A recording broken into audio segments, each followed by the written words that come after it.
देखिए, पाक परस्त आतंकियों ने टारगेट किलिंग के जरिए कश्मीरी पंडितों पर भारी जुल्म किया। एक वक्त ऐसा था जब सरकारी कर्मचारी रहे हिंदुओं में गहरा खौफ घर कर गया। भारत सरकार ने घाटी के अलग अलग जिलों में आधुनिक और सुरक्षित घर खड़े कर आतंकियों को मुंहतोड़ जवाब दिया। अपने लिए नए आशाने देख कश्मीरी पंडितों के चेहरे खिल उठे। आपको रिपोर्ट। पंडितों को घाटी में मिला सुरक्षित घर। कश्मीर में वापसी के लिए बड़ी शुरुआत। प्रधानमंत्री पैकेज के तहत 576 फ्लैट तैयार। जिहादी आतंकवाद की वजह से करीब 35 साल पहले कश्मीर से विस्थापित हुए कश्मीरी हिंदुओं की घाटी में वापसी की उम्मीद बंधने लगी है। कश्मीर के 10 जिलों में पंडितों के लिए सरकारी फ्लैट्स का निर्माण कराया जा रहा है। एलजी मनोज सिन्हा ने ऐसे ही 576 फ्लैट्स का उद्घाटन किया। कश्मीरी हिंदुओं ने सरकार की इस पहल की सराहना करते हुए घर वापसी की शुरुआत का संकेत बताया है। ये फ्लैट प्रधानमंत्री पैकेज के तहत बनाए जा रहे हैं। एलजी मनोज सिन्हा ने उत्तर कश्मीर के बारामूला ख्वाजा बाग इलाके में नई प्रवासी कॉलोनी का फीता काटा। ये कॉलोनी कश्मीरी हिंदुओं के लिए बनाई गई है। पहले चरण में बारामूला, बांदीपोरा, गांदरबल और शोपिया में फ्लैट्स तैयार किए गए हैं। नए कश्मीर के आगे टारगेट किलिंग के खौफ ने तोड़ा दम। जिहादी आतंकवाद को केंद्र सरकार का मुंहतोड़ जवाब। प्रधानमंत्री पैकेज के तहत नियुक्त कर्मचारियों को घर की सौगात। एलजी मनोज सिन्हा ने 576 फ्लैट्स का किया उद्घाटन। बारामूला, बांदीपोरा, गांदरबल और शोपिया में लौटेगी रौनक। साल के आखिर तक 2000 नए घर होंगे तैयार। 2024 में सभी 10 जिलों में पंडितों को मिल जाएगा सरकारी फ्लैट। लेफ्टिनेंट गवर्नर ने इस दौरान सबसे पहले विपरीत हालात के बावजूद भी तय वक्त में फ्लैट बनाने वाले लोगों को बधाई दी। एलजी जम्मू कश्मीर मनोज सिन्हा ने कहा कि हम कश्मीरी पंडितों कर्मचारियों को 576 फ्लैट देने में सफल रहे हैं और कोशिश कर रहे हैं कि दिसंबर तक हम उन्हें 2000 फ्लैट्स और दे दें। सिन्हा ने 2024 तक तय किए गए निर्माण को पूरा करने का भरोसा जताया।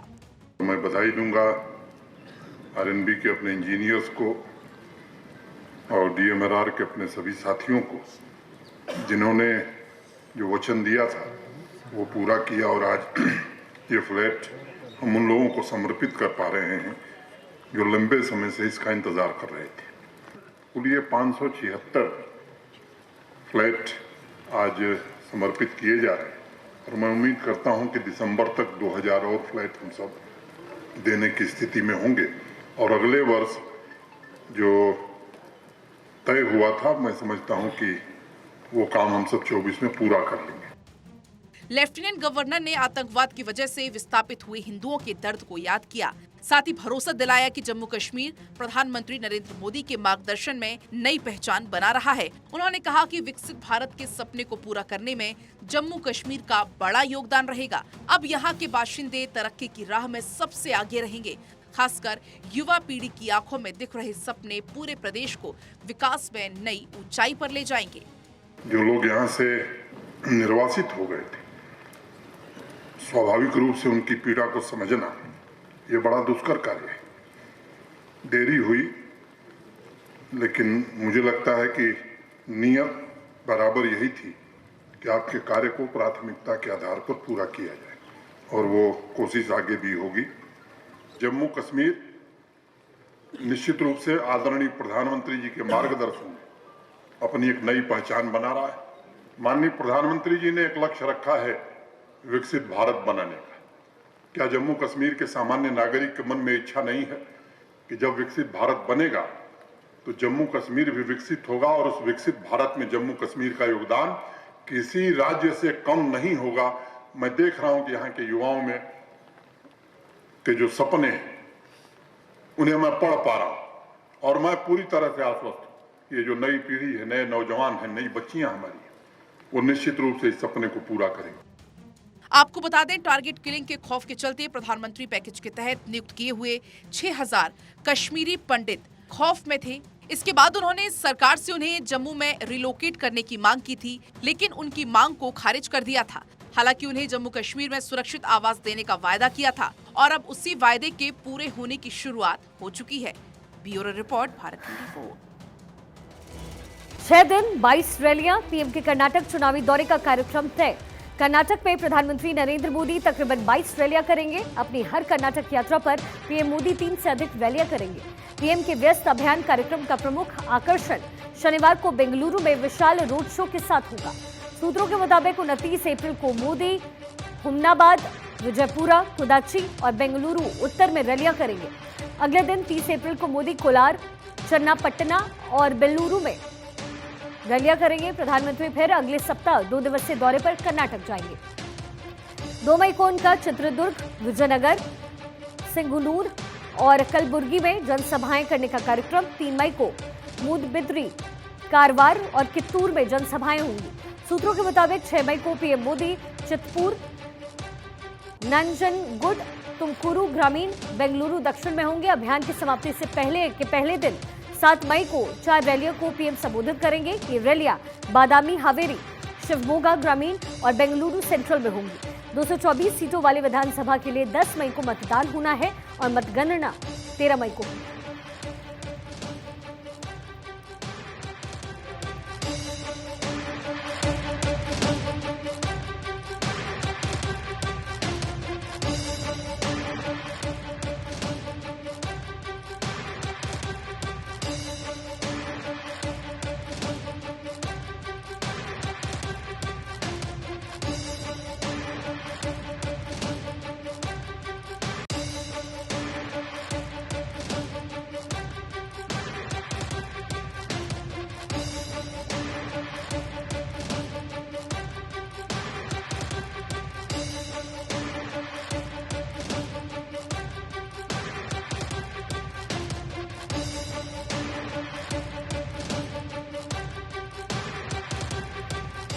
राष्ट्रीय चिकित्सा उपकरण नीति को मंजूरी मिली है। केंद्रीय स्वास्थ्य मंत्री मनसुख मांडविया ने बताया कि पीएम मोदी की अध्यक्षता में मंत्रिमंडल ने नीति को मंजूरी दी।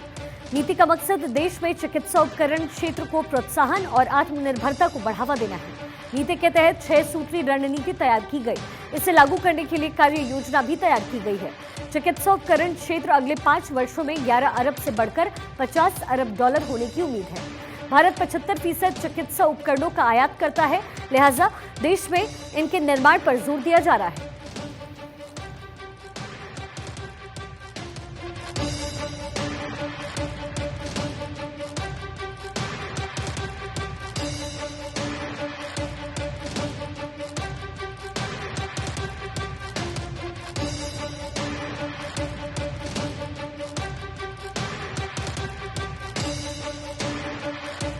और चलिए अब खबरों के सिलसिले में आगे बढ़ते हुए आपको दिखाते हैं रूस यूक्रेन युद्ध से जुड़ी हुई अहम खबरें वॉर 24 में।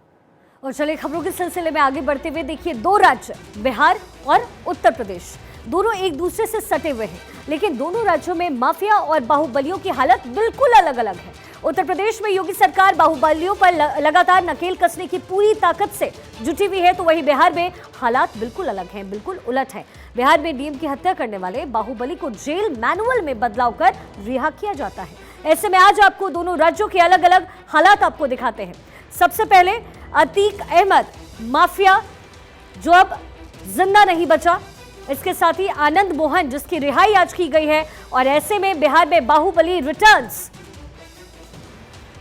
यूपी में किस तरीके से कार्रवाई की जा रही है आप जानते हैं, आपको लगातार आपका चैनल भारत 24 दिखा रहा है। और इसी बीच आनंद मोहन की आज सुबह तड़के रिहाई कर दी गई।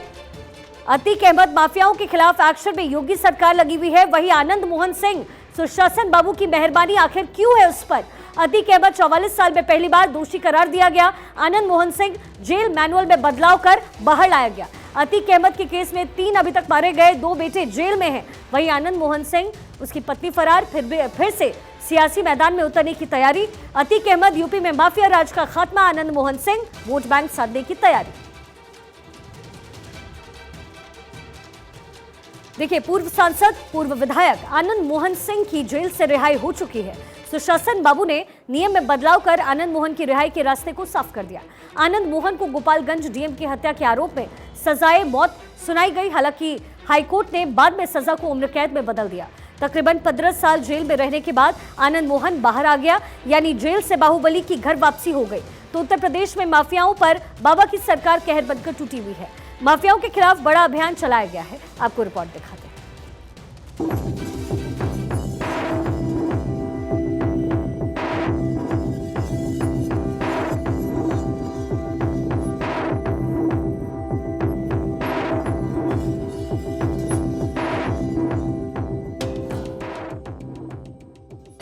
सरकार ने कहा मट्टी में मिला देंगे, तो मट्टी में तो मिल गए। अब मट्टी में मिलने के बाद रगड़े जा रहे हैं, मट्टी में तो मिल गए हैं। जब सक्रिय राजनीति में थे, निकलेंगे तो सक्रिय नहीं होंगे तो क्या करेंगे? संन्यास ले लेंगे। आश्रम तो नहीं खोलना है, राजनीति तो करनी है।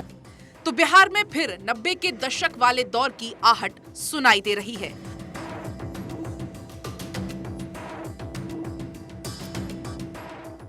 आगे आपको पूरी कहानी तफसील से बताएंगे, लेकिन पहले आपको आनंद मोहन के जुर्म के बारे में बताते हैं। 4 दिसंबर 1994 में कुख्यात गैंगस्टर छोटन शुक्ला की हत्या कर दी गई। हत्या से मुजफ्फरपुर इलाके में तनाव फैल गया था। गैंगस्टर छोटन शुक्ला बिहार पीपुल्स पार्टी का नेता था। आनंद मोहन सिंह बिहार पीपुल्स पार्टी के अध्यक्ष थे। छोटन शुक्ला के डेड बॉडी को उनके गांव वैशाली ले जाया जा रहा था। इसमें आनंद मोहन सिंह और उनकी पत्नी भी शामिल थी। इसी दौरान गोपालगंज के तत्कालीन डीएम जी कृष्णैया लौट रहे थे। विशेष बैठक कर जी कृष्णैया गोपालगंज लौट रहे थे। भीड़ ने जी कृष्णैया पर हमला बोल दिया। 45 साल के आईएएस अधिकारी की भीड़ ने पीट कर हत्या कर दी। पुलिस के मुताबिक आनंद मोहन के कहने पर छोटन शुक्ला के भाई ने डीएम पर गोली चलाई। हाजीपुर में आनंद मोहन को गिरफ्तार कर लिया गया। गोपालगंज के तत्कालीन डीएम जी कृष्णैया की जिस दिन हत्या की गई थी, जी कृष्णैया की गाड़ी चला रहे ड्राइवर उस दिन को याद करता है तो उसका रूह कांप जाता है। 29 साल पहले की पूरी कहानी को बताया जी कृष्णैया के ड्राइवर ने। हम हाजीपुर से वापस गोपालगंज जा रहे थे, मुजफ्फरपुर होते हुए। किसका जुलूस था ये तो मालूम नहीं। अपना गाड़ी साइड से लेकर निकाल रहे थे, साइड से गाड़ी निकाल रहे थे, तले आगे पीछे से लोग घेरना शुरू कर दिया। भीड़ ज़्यादा हो गया तो हम गाड़ी लेकर भागे साहब को लेकर। तो आगे गया तो साहब बोले गाड़ी रोको। हमको ना स्थिति में हम गाड़ी नहीं रोके, हम कहते हैं गाड़ी रोको। फिर वहाँ गाड़ी रोके तो आगे पीछे सब घेर लिया। साहब को भी खींच लिया सब। ऐसे पुलिस विभाग की गाड़ी पर लाद उसका हॉस्पिटल लेके गए। साहब को इलाज वहीं चल रहा है। हाँ जी सर, गाड़ी नहीं रोकते तो साहब पहुँच जाते। आनंद मोहन पर मुकदमा चला। निचली अदालत ने आनंद मोहन को फांसी की सजा मुकर्रर की।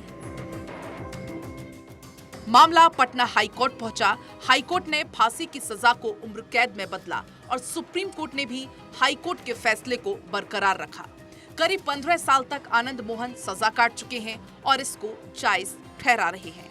कोर्ट ने जितनी सजा मुकर्रर की वो सजा काट के छूटे। ऐसा नहीं कि उसको सरकार ने हम 1.5 बरस बाद छूट रहे हैं। ऐसा नहीं है कि किसी को सरकार यूँ छोड़ दे। सजा पूरी होने के बाद परिहार बोर्ड का नियम है, सुप्रीम कोर्ट का निर्देश है कि परिहार बोर्ड 6 महीने पर बैठेगा और बैठ करके फैसला लेगा कि किसको किसको निकलना चाहिए, किसकी सज़ा पूरी हो गई। वहाँ से निर्देश मिलता है, वहाँ से फटकार मिलती है, उसी आलोक में लोग बैठते हैं। आनंद मोहन सिंह जेल से बाहर आ गया है। गुरुवार सुबह 4:30 बजे रिहाई का आनंद लिया। 20 साल के लिए सजा मुकर्रर होने के बाद भी आनंद मोहन करीब 5 साल पहले ही जेल से बाहर आ गया। कहा जा रहा है कि सुशासन बाबू ने भविष्य में आनंद पाने के लिए नियम में बदलाव किए हैं और बाहुबली आनंद मोहन बाहर आ गया। सवाल यह है कि उत्तर प्रदेश में माफियाओं बाहुबलियों पर लगाम कसा जा रहा है। लिस्ट तैयार कर बाहुबलियों पर नकेल कसी जा रही है। हत्या से पहले अतीक गिड़गिड़ा रहा था। उत्तर प्रदेश का सबसे बड़ा माफिया बाबा राज में कांप रहा था, तो बिहार में हालात अलग है। बाहुबली आनंद मोहन सिंह अब एक बार फिर से सियासी सफर के बारे में सोचने लगा है। सवाल ये है कि सीएम नीतीश कुमार बाहुबली पर इतने मेहरबान क्यों हैं? साबरमती जेल में मुझको बहुत परेशान किया जा रहा है, त्रास दिया जा रहा है। कोई खून हमने वहाँ से नहीं किया, वहाँ जैमर लगे हुए हैं, कोई साजिश हमने जेल से नहीं रखी। 6 साल से मैं जेल में हूँ, मेरा पूरा परिवार बर्बाद हो चुका है। जेल गए बिना भी केस उठा है। कौन सी सरकार उठाई है? वो उसको अपने गिरेबान में झांकना चाहिए। 1.5 दशक हम तक लोग तो सजा काट के निकले हैं, यहाँ तो लोग मुकदमा हुआ, स्वयं से मुकदमा उठा लिया। बिहार और उत्तर प्रदेश में बाहुबलियों का बोलबाला रहा है, क्योंकि बाहुबली के सहारे सियासतदान चुनावी रोटियां सेकते आ रहे हैं। मगर यूपी में योगी आदित्यनाथ ने सत्ता संभाली तो माफियाओं और बाहुबलियों पर कयामत टूट पड़ी, जबकि बिहार में मामला जुदा है। आनंद मोहन सिंह, दर्जनों मामले दर्ज, हत्या, लूट, अपहरण, फिरौती के मामले, नियम बदलकर जेल से निकाला गया। अतीक अहमद, 100 से ज्यादा मामले, हत्या, अपहरण, फिरौती के मामले, 44 साल में पहली बार किसी मामले में दोषी। सुनवाई के दौरान प्रयागराज आया अतीक को 3 शूटर्स ने गोली मार दी, इसमें उसकी मौके पर मौत हो गई। तो बिहार में मामला अलग है। आनंद मोहन की रिहाई पर नीतीश कुमार पर सवाल उठ रहा है। आईएएस एसोसिएशन से लेकर जी कृष्णैया के परिजनों ने फैसले को अनुचित बताया और कहा कि जेल भेजने के लिए अपील करेंगे। आनंद मोहन रिहा हो गया, एक बार फिर से सियासी पारी खेलेगा। ऐसे में तो यही कहा जा सकता है कि बिहार में एक बार फिर से बाहुबलियों का दौर शुरू हो सकता है, जबकि उत्तर प्रदेश में बाहुबली और माफियाओं का खौफ दिख रहा है। अस्मित सिन्हा के साथ ब्यूरो रिपोर्ट, भारत 24।